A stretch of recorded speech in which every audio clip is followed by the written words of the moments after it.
আজকে আমি রান্না করব আলুর শাক পোস্ত দিয়ে। যার জন্য আমি এখানে আলুর শাক ভালোভাবে কেটে ধুয়ে পরিষ্কার করে নিয়েছি। আর নিয়েছি এখানে ছোট ছোট কুচি কুচি আলু আর কিছু বেগুনও কুচি করে নিয়েছি। আর এখানে পোস্ত পেস্ট করে নেব। এখানে পোস্ত আছে, রসুন আছে, আর আছে একটা কাঁচা লঙ্কা, আর কিছু বড়ি ভিজে আমি শাকের মধ্যে দেব। প্রথম আমি কড়াইয়ে তেল গরম করে বড়িগুলো ভেজে নেব। বড়িগুলো আমি একটু ভালোভাবে ভেঙে ভালো করে ভেজে নিলাম। দেখুন আমার বড়ি এদিকে ভাজা হয়ে গেছে। কড়াইয়ে আরও কিছুটা তেল দিয়ে, সামান্য পরিমাণে তেল দিয়েছি, বেশি না। তো তারপরে একটা শুকনো লঙ্কা হালকা ভেজে নিলাম। দেখুন লঙ্কাটা লাল হয়ে গেছে। এর মধ্যে আমি শাক, বেগুন, আলুকে দিয়ে দিলাম।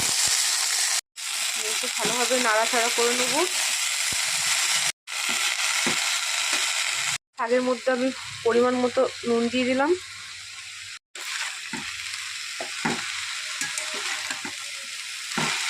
এদিকে আমার পোস্তটাও পেস্ট হয়ে গেছে।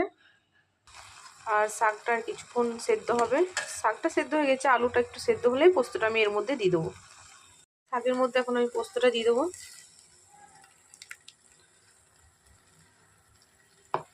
ভালোভাবে একটু নাড়াচাড়া করে নেব।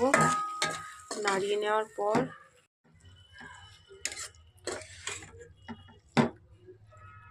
এবার আমি শাকের মধ্যে সামান্য পরিমাণে চিনি দিয়ে দিলাম।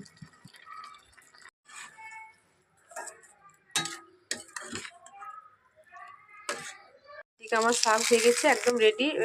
বড়িগুলো আমি একটু ভেঙে ওপর থেকে দিয়ে দিলাম। পর আমি শাকটা নামিয়ে নেব।